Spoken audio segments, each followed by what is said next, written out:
Bonjour Valérie, donc un grand merci de répondre à cette interview. Merci Isabelle de m'avoir invitée sur une interview pour présenter mes livres. Aujourd'hui, on est sur le Salon du Livre d'Étain-Puy, organisé par Frédéric Delesco, et c'est un beau salon de plus de 20 auteurs et très sympathique. Et je suis contente donc de présenter mon premier tome qui s'appelle Lilo, le deuxième tome qui s'appelle L'ombre sombre, et le troisième est encore à l'écriture, mais ce sera pour fin 2021. La série s'appelle Sur la voie de l'évolution, mais on peut lire le livre, chaque livre tout seul. Voilà, donc très heureuse d'être ici aujourd'hui. Et, sinon, j'ai d'autres projets en ce moment. J'ai écrit un recueil de nouvelles, et puis je pense qu'il sortira pour 2021. Et puis, je suis donc contente de faire une promotion comme ça sur ton site, sur ton YouTube. Et tu m'as dit que tu avais lu des extraits aussi sur une chaîne YouTube, elle s'appelle comment la chaîne YouTube? Alors, la chaîne YouTube, c'est sur la voie d'évolution. La Voie de l'évolution. Ouais. Et ma page Facebook aussi. Et Ouais, j'ai un site web où vous pouvez me retrouver tous sur www.lilo.com. Lilo comme si, L-I-L-E-A-U. ok. Voilà.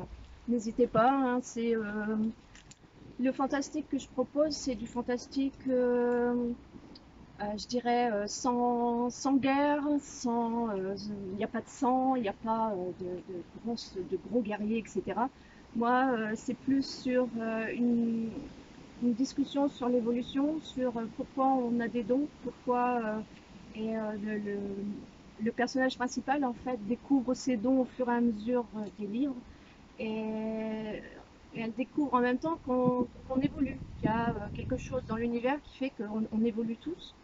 Et vous pourrez trouver des petites fenêtres comme ça qui pourront vous emmener sur de la physique quantique, sur des mathématiques, sur plein de petits sujets qui tournent un petit peu autour de la magie de la vie et que vous pourrez vous-même aller consulter après au niveau des informations sur Google ou ailleurs pour vous informer si ça vous intéresse.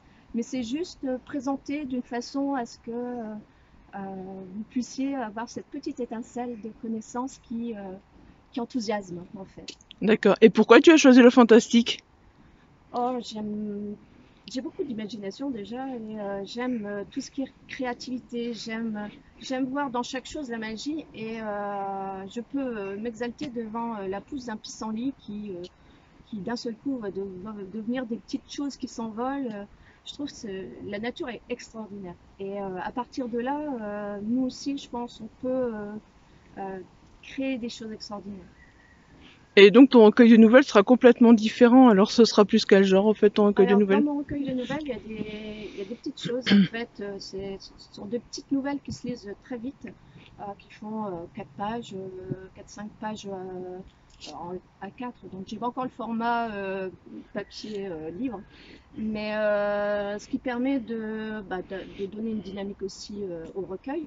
Mais sur des choses où dans la vie, on a des choses qui nous traversent, qui nous inspirent, qui viennent, qui nous réveillent, qui nous font apparaître nostalgiques, ou alors un angle de vue d'une situation qui est complètement différent.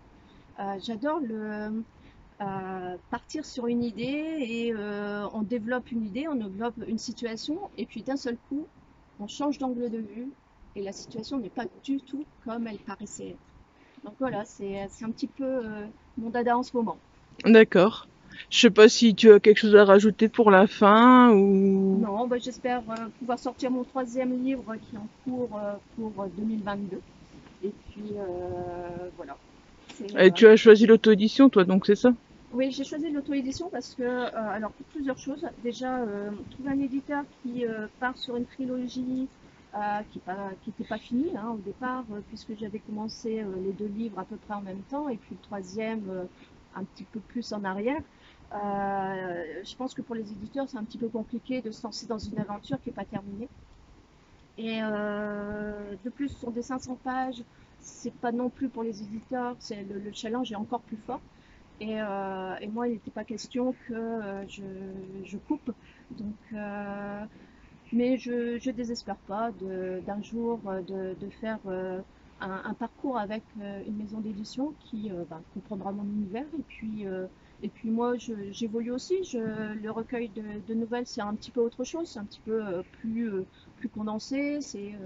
Euh, Après, il y a l'évolution derrière aussi qui va faire que je vais peut-être changer de thème. J'aime bien aussi les petits polars, un peu comme les Agatha Christie ou tout ça. Je pense qu'un jour, j'irai aussi un petit peu sur ce chemin-là. Donc, oui, bien sûr, un de ces jours, je passerai en maison d'édition. Ouais, donc dans le fond, tu essayes un peu tout, au fait. Voilà, voilà. Le chemin C'est est bien tellement ça. beau à parcourir que, voilà. C'est, C'est bien de donner du changement au lecteur, je trouve. C'est vrai que... ouais, et puis on découvre en même temps que communiquer, c'est pas facile. Et quand on est passé nous-mêmes par la promotion, promouvoir, communiquer, on comprend mieux les maisons d'édition, comment elles doivent travailler elles-mêmes. Et je pense que c'est un peu un chemin d'humilité pour tout le monde. Et voilà, il faut le partager et puis il faut garder son enthousiasme. Bah, merci à toi. Merci Isabelle.